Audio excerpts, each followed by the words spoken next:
तत्सवितुर्वरेण्यं भर्गो देवस्य धीमहि धियो यो नः प्रचोदयात्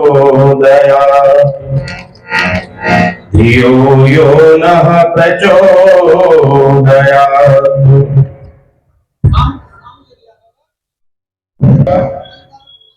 शिवानंद जी योगी संचालन कर रहे हैं। मंच पर उपस्थित श्रद्धेय स्वामी जी महाराज और इस कार्यक्रम के सभी आयोजक समायोजक, इस समाज के सभी पदाधिकारी, सभा में उपस्थित सभी आदि भद्र पुरुषों, वंदनीय माता शक्ति गुरुकुल के बालिकाओं और बालक, समाज के कारधान नौजवान साथियों, हमारे सामने यज्ञ का विषय चल रहा है। 20 मिनट मुझे मिले हैं। मैं थोड़ी सी बात रखने का प्रयत्न करता हूं। वैसे सभी यहाँ वृद्धजन बैठे हुए हैं, ये बच्चे हैं, ये भी गुरुकुल में पठन पाठन शायद कर रहे हैं, सबके सब। इनको भी उच्च कोटि के विद्वानों को श्रवण करने का अवसर मिला है। और आप लोग कितने विद्वानों को सुन चुके होंगे, ये गिनती नहीं रही होगी शेष। तो आपको कोई नया विषय हम नहीं दे सकते, उन्हीं विषय में से किन्हीं न किन्हीं एक विषय की याद ताजा कराने का प्रयत्न करेंगे। और आप याद ताजा करेंगे तो विचार ताजा होंगे, और मैं आशा करता हूं आपके बाद आपके द्वारा दूसरों तक वो विचार पहुंचेंगे। आज समाज का प्रचार करने का यही माध्यम है। आइए यज्ञ पे चर्चा की जाए, जितनी की जाए बहुत कम है। यज्ञ की ही अवधारणा वेद की अवधारणा है, और वेद की अवधारणा वसुधैव कुटुंबकम की अवधारणा है, क्रमंतो विश्वमार्यम की अवधारणा है, सर्वे भूत सुखिना की अवधारणा है। वेद हमें सिखाता है, बतलाता है, और यज्ञ इनको धारण कराता है, चरितार्थ कराता है। यदि हमने इन अवधारणाओं को अपने चरित्र में नहीं धारा तो हमारा यज्ञमय जीवन नहीं है। यदि हमने इनको अपने आचरण में उतार लिया है, अपने जीवन में उतारा है और ऐसा ही हम जी रहे हैं, तो समझ लीजिए हमारा यज्ञमय जीवन हो गया।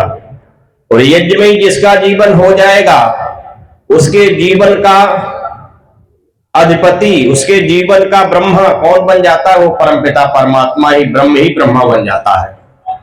और वो जीवात्मा ही स्वयं यजमान बन जाता है। फिर उसके जीवन से सारे प्रदूषण समाप्त हो जाते हैं, सारी अविद्याएं समाप्त हो जाती हैं, सारी सीमाएं समाप्त हो जाती हैं। सर्वे भवन सुखिनः सर्वे सन्तु निरामया सर्वे भद्राणि पश्यन्तु मा कश्चित् दुःख भाग् भवेतु। ये विचार हमारे जीवन में उतरने लगते हैं। ऐसा ही हमारा जीवन हो जाता है। जैसे वह परमपिता परमात्मा सर्वदेशी है, सबके लिए है, जो कुछ करता सबके लिए करता है, ऐसे ही हमारा जीवन भी सबके लिए हो जाता है, सीमाओं से बाहर हो जाता है। तो आइए इसी पर हम चर्चा करते, छोटा सा एक गीत रखते हैं। यज्ञ क्या है कि किसी के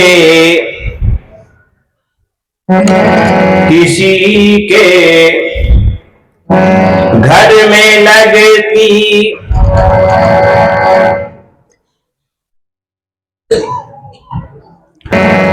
दुखी के घाव पर मरहम लगाना, यज्ञ जीवन है। दुखी के घाव पर मरहम लगाना, यह जीवन है दुखी के।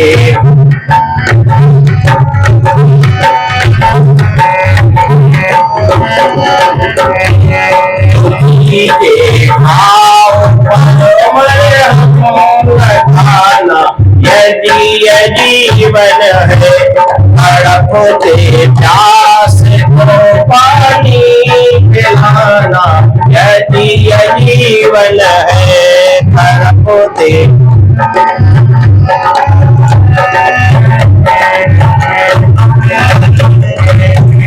तड़पते प्यास को पानी पिलाना, यह जीवन है।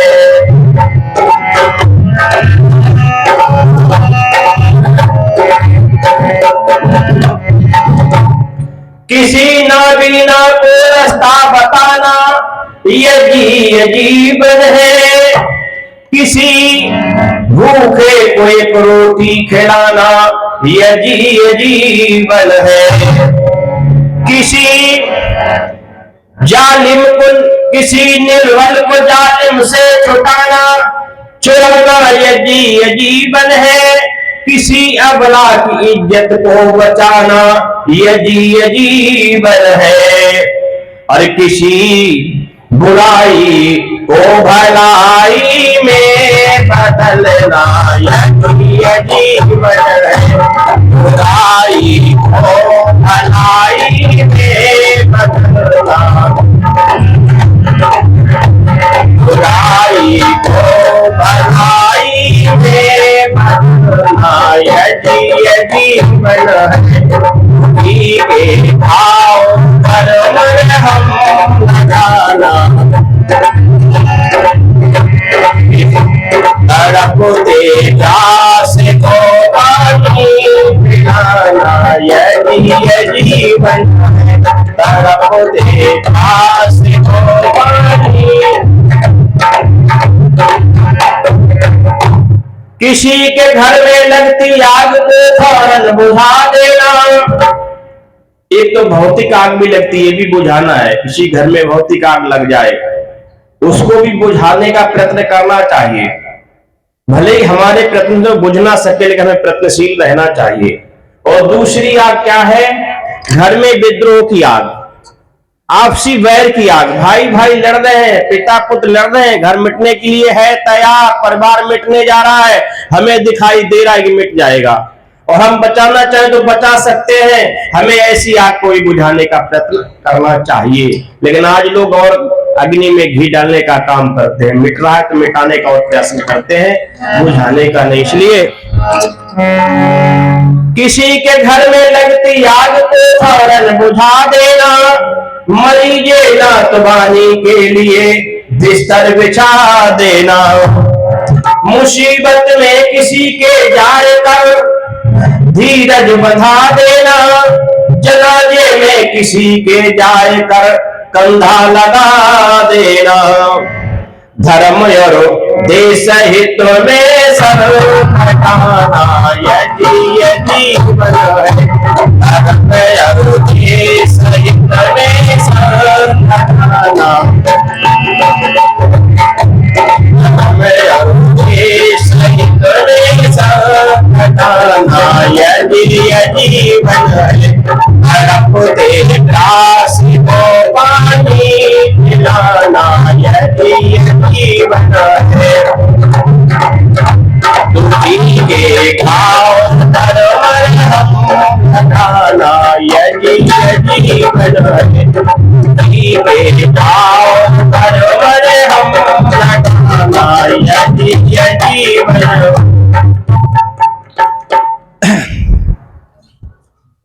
त्याग कर छल कपट और द्वेष को सत्याचरण करना। त्याग कर छल कपट और द्वेष को त्याग कर छल कपट व झूठ को सत्याचरण करना। कदम विपरीत न कभी भूल कर, कदम विपरीत न कभी आत्मा के भूल कर धरना। कर्म मन वचन को कर एक वेद विपरीत विधि हरना।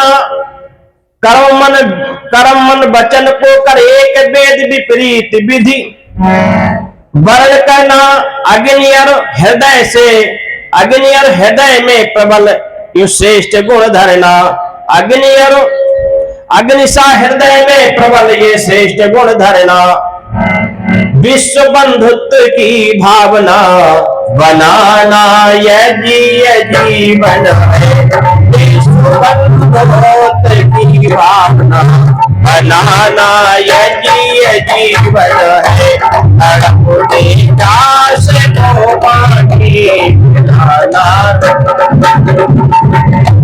तड़पते प्यास को पानी पिलाना यह जीवन है, तड़पते प्यास को पानी पिलाना यह जीवन है।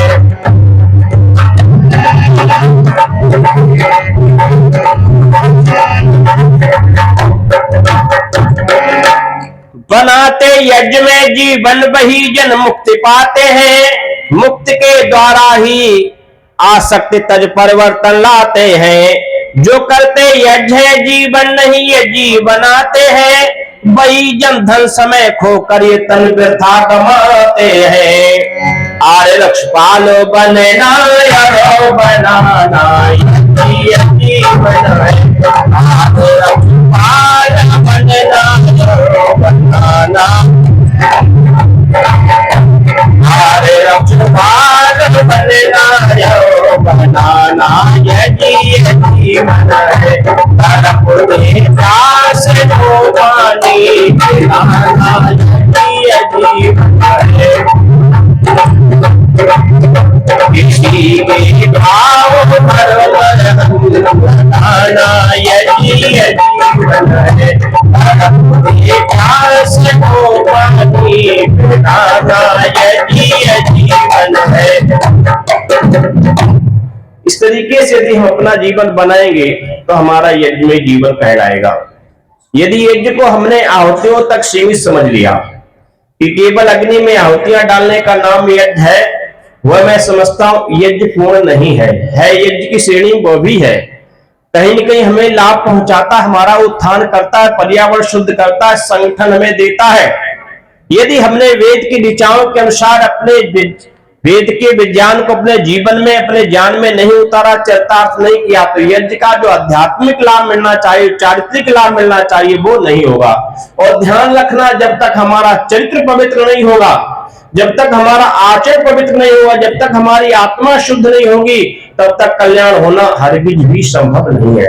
किसी ने कहा है, कभी नहीं कहा है, दुनिया में लाख वन संध्या या पूजा पाठ करे कोई, जीवन में शुद्ध आचरण में हरगिज कल्याण नहीं होगा।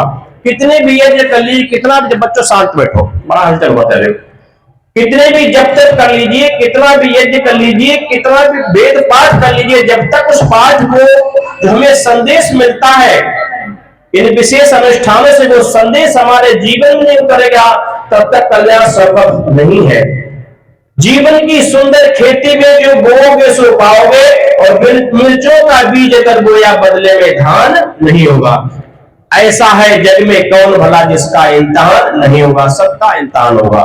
बल्कि यदि हम करेंगे और उसको जीवन में नहीं उतारेंगे तो हमें अधिक दंड मिलेगा, अधिकतम दंड के पात्र बनेंगे। क्योंकि एक तो वो व्यक्ति है जो अनजान है, जिसको किसी विषय की जानकारी नहीं है, और फिर वो कहीं गलती कर रहा है, तो उसको क्षमा भी किया जा सकता है।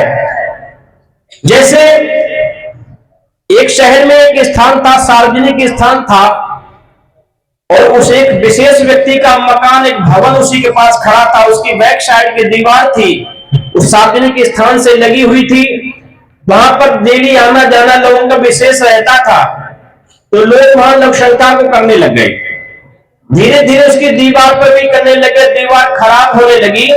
उस व्यक्ति ने प्रयत्न किया, काफी लिखवाया दीवारों पर, लेकिन लोग फिर भी नहीं यहाँ पेशाब करना मना नहीं माने। उसने फिर एक चौकीदार रख दिया कि नहीं घुमा दे तो लोग ये रखाएगा, ये सुरक्षा करेगा।